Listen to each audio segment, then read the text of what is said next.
Get the Long Mercury Mantra MP3 at JasonGallant.ca. Om Brahm Brim Brahm Sa Buddhaya Namaha. Om Brahm Brim Brahm Sa Buddhaya Namaha. So there was a guy that watched one of my videos and said he always feels so much more encouraged after. He always feels better, not depressed. He doesn't feel so self-judgmental. He feels better about himself. And then, of course, he says the next day when he goes out into the world, he gets all this negative reinforcement and then starts all the negative chatter in his mind. You know, he starts to measure himself, starts to compare, starts to look at the world and see that he's not measuring up, and then he goes into a downward spiral of depression, or grief, or sadness, or anxiety, whatever it might be. You know, it doesn't really matter what the suffering is. But the root of this suffering, and that's really what I'm going to talk to you about today, the root of this suffering is caused from you believing thoughts that are not true. Okay, you're playing a game. You're playing a game of self-referencing to the world. You're saying, oh, I don't measure up here, and that means I should suffer because of it. You know, so you're choosing to play a game that you can never win. That's really the point. You're choosing to play the game of life and of measuring, and whether you win the game that day or not, that's when you have fun and that's when you're okay. But if you start losing the game, that's when you're not. You know, you see this with a lot of people. You see this with the most successful people in the world, where one day they're successful because they're popular, everybody seems to like them, and then the next day they're the public enemy. Nobody likes them because they did something that was not approved by the general consensus. Okay, and then they start to suffer. The whole point of spirituality and enlightenment is to find the place where you are no longer playing this game. You realize that no matter what you do today, tomorrow, everything can turn on you. You know that today this person approves of you, and the next day that person won't approve of you. You know? But let me just say this, it's not the external that is quite so important here. The problem is actually you. The problem is that you are looking to match yourself to something rather than saying, what am I really? Who am I really? Where's the value in that? You're not asking your question, you're saying there is no value in that because it's not matching what I'm seeing. And that's where you get tied up in constant suffering. You know, we could say, you know, I mean, there's a lot of things, I don't want to offend anybody, but there's lots of ways that you can basically cause yourself suffering. You can say, oh, I shouldn't have brown hair. Oh my God, you know, that person doesn't have brown hair. They weren't born with brown hair. That means I am an idiot. You know, depending on which society you are born into will depend on what type of prejudices you have towards yourself. Right? You'll start to measure yourself. And as silly as the brown hair analogy is that I just gave you, there are a lot of other analogies that you are applying to yourself that are just as silly, and they are causing you all this pain. It's like a tree saying it should be a fish. And every day it wakes up and says, oh, I should be a fish. I should be a fish. Oh, why aren't I a fish? And this is why the tree would suffer. You see, the suffering is created from a thought. Okay, so you have to get more disciplined in your thoughts. Okay. So you say, oh, gee, that's easy for you to say, you know, how can I do this? How can I get more discipline in my thoughts? Well, there has to be a part of you that just decides that suffering is not the fun way of life. Really decides that. A lot of people that suffer, though, they are getting something out of the suffering. They actually enjoy some part of it because it gives them something to do. Okay, this is something to ponder. If every day you wake up with the same darn cycle of suffering, ask yourself, why is this so much fun for me? Why do I keep choosing to go there? What is it distracting me from? Why do I need this purpose every day to suffer? Okay? And once you start asking these questions, you'll start to see that there is something underneath it all that is driving the whole dog and pony show. It could be loneliness, it could be grief, it could be anxiety, it could be any number of things that you just don't want to feel. So you're trying to come up with another type of suffering to distract you from the original suffering, from the original pain that you don't want to feel. Okay?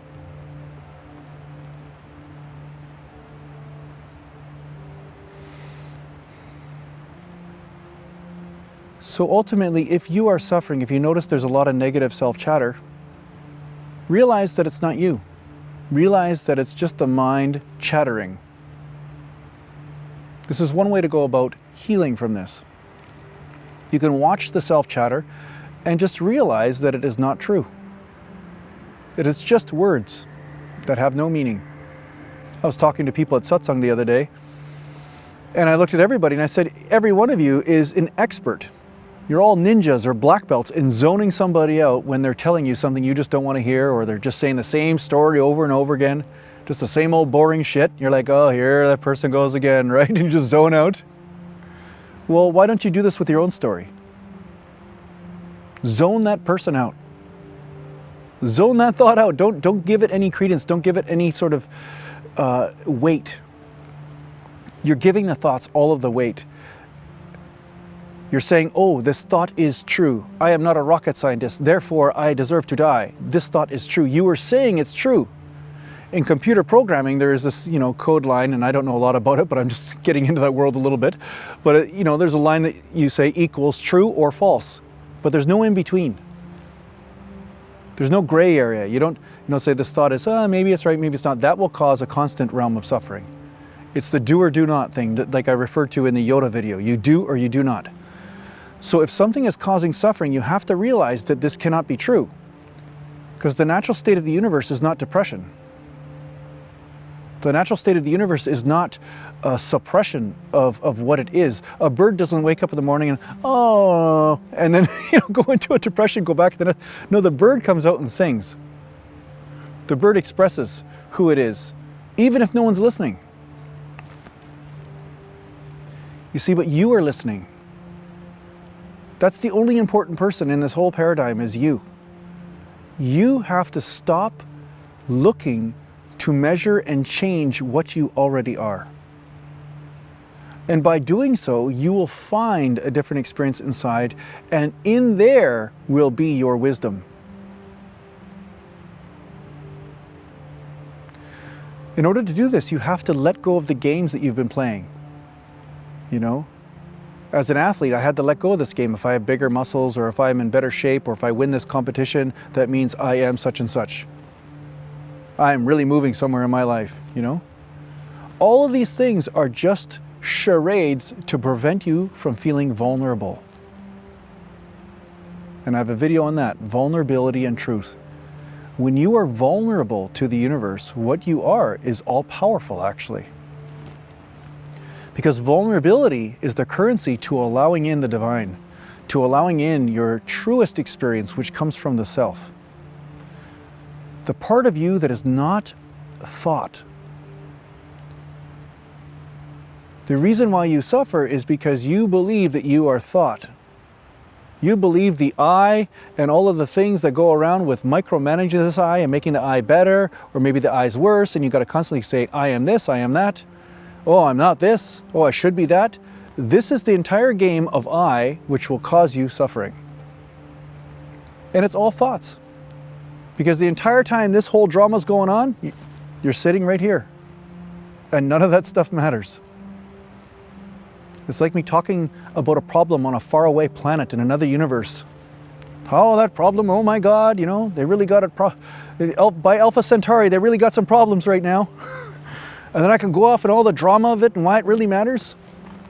But yet here I am, powerless to affect it. I'm just sitting here in my chair in the park talking to you. This is the most important place to be, not up in this head talking. This is where the realm of suffering. This is where you constantly create a game of suffering. So in the wisest words I can give you, if you are suffering, a good word of advice is shut up. Okay? Your thoughts are creating the cycle. Just be quiet. Let go of that stubbornness that's saying, no, I want to hold on to the bubba. I want to hold on to this thought that justifies my suffering. Just let go of it. Let go of your pride around that entire way of seeing things and surrender to what is here. Surrender to yourself. And realize that is perfect. Just by being with it, you are realizing it is perfect. You don't have to change your thinking, you just have to stop thinking. Or at least know that you are not the thinker. At least know that these thoughts aren't necessarily true.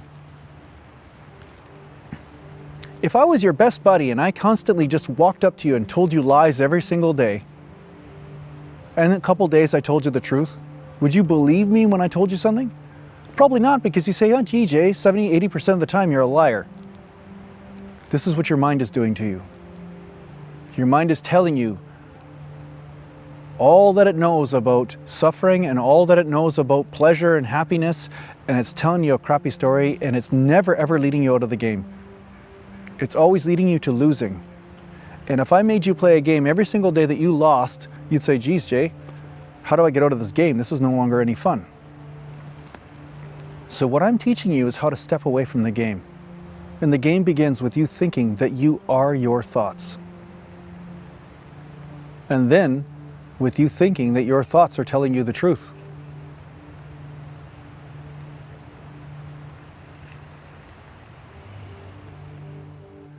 Once you know that if a thought is leading to suffering, you can just let it go, then you'll no longer get stuck in this cycle. The cycle of measuring. Okay, the enlightenment and spiritual path is not about measuring. And I'm not talking from a place of, oh, thou shalt not judge and all that. I'm not speaking about that. What I'm really speaking about is that enlightenment and spirituality is about embracing what is already here, and by doing so, realizing that everything you need is already here, including your own joy. And that cannot be destroyed by the opinions of others. It cannot be destroyed by somebody saying something to you. It cannot be taken away. It is your birthright. It is already with you. It's not something you have to create. You see, but a lot of people create games and they think by winning these games that they're somehow going to create joy. But you've seen many movie stars and famous people and rich people and people with everything, you know, supposedly the best relationships. You've seen them go through their ups and through their downs, okay? You know that life is very conditional. It comes and goes, you know, things happen. Things are always changing. The seasons change. So you cannot anchor in change and think that things will stay constant. What you can do is accept change, accept the things that are going on around you, when you have also anchored in the unconditional inside you, which is beyond the realm of thought. It's already here. The moment you stop thinking, it's here.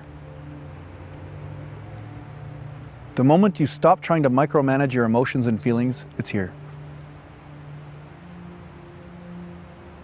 That's why the word being is involved in so much spiritual exercises, you know, so much spiritual techniques. The word being. It isn't the word doing. It isn't the word of, oh, I'm going to do something, I'm going to fix something. Now, there are lots of pseudo-spiritual techniques which have to do a lot with doing, but that's because you are hell-bent on doing, and there's no way you're going to stop doing because you think that doing is the right way to be. Which, of course, does not make sense. Doing is the right way to be. Being.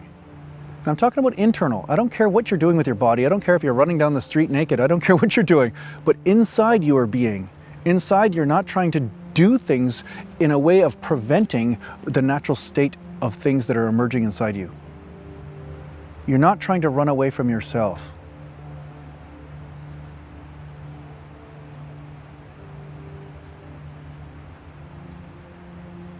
So discard public opinion, discard your own opinion if it is leading to suffering. Embrace anything that assists you with loving this moment as it is and loving yourself as you are and allowing the gifts to emerge from that. And like any fruit, it takes time to ripen. You know, you don't just plant a tree in the ground and expect apples to come out of nowhere within 5 minutes. There's a certain cycle that must happen. Okay? So if you have not nourished yourself for a long period of time, it's time to take time to do this. To understand you might not understand your gifts and your complexities and how divine you are yet, but don't look through the mind to understand this. Just experience yourself. You cannot think your way to love. Love is something that happens when you discard your opinions. And that must first start with yourself.